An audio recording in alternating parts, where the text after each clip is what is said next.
This is the rate of monetary expansion, and this is different than what we typically have in inflation. Okay, sure.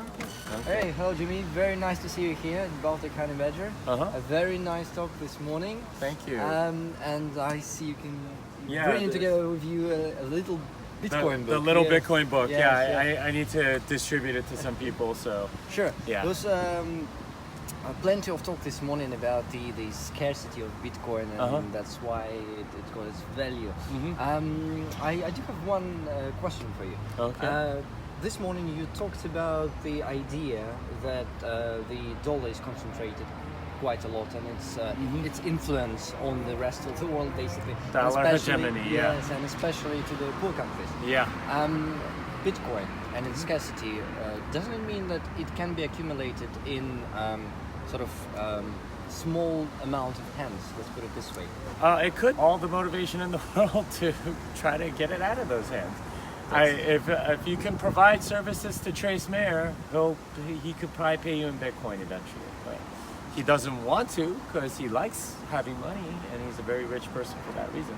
But that's a normal thing in any system. Isn't that a potential problem as well for Bitcoin, and especially this interlinked with the scarcity, holding it in one hand, which will mean that the price of it will go and grow, and the wealth is going to be growing just for 1% or. So this is true of any monetary system. You need to have scarcity, otherwise it's not good money.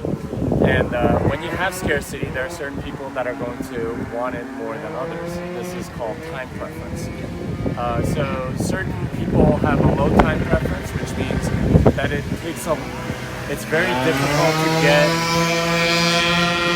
It's very difficult to get their bitcoins off of them, but other people have high time preference. So what that actually ends up doing is causing more people to have a low time orientation or time preference or a long time orientation, or whatever you want to call it.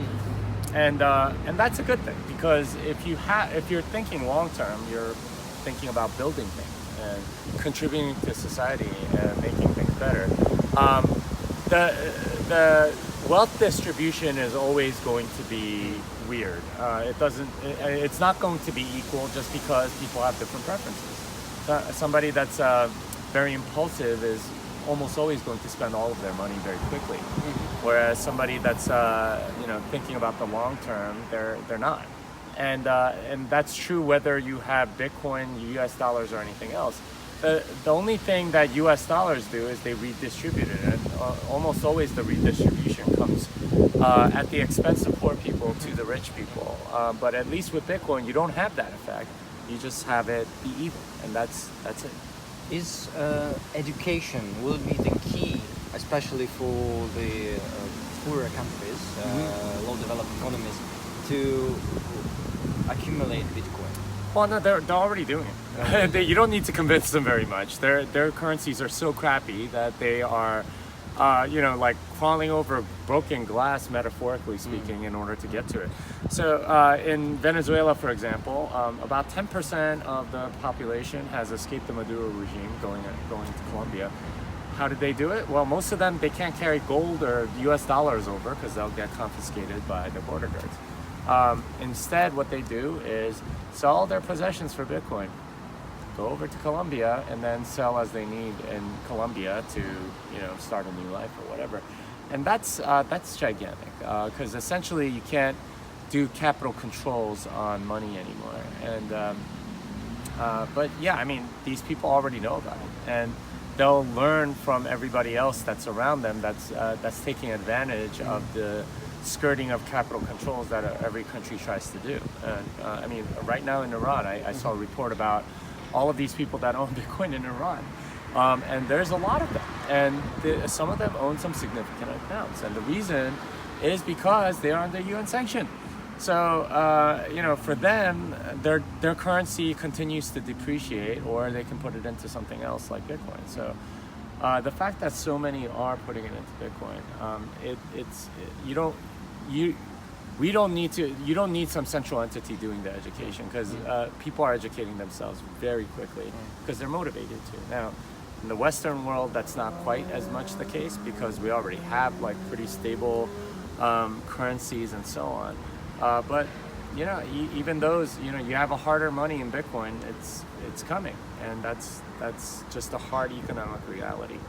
The Little Bitcoin book. The main audience, who is it for? It's for what I would call pre-coiners, people that don't own Bitcoin yet.